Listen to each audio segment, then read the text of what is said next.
Kayo daw po ang Lord of all drug lords. Sinagot ito ni Pangulong Duterte. Sabi niya, hindi ako magiging presidente kung ganyan ako katorpe. Ganyan. Mr. President, kindly lower down your voice. Bugok! Bastos ka! Yung nakasalamin na yan, bastos. Hari daw po kayo ng mga drug lords. Ano pong masasabi niyo? Mag-isip ka ngang ipasok mo nga to sa kukote mo.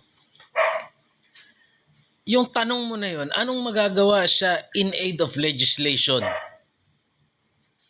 para makagawa ka ng magandang batas?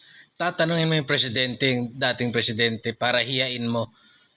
Ano pong masasabi mo? Kayo daw po ay Lord of all drug lords. Bugok!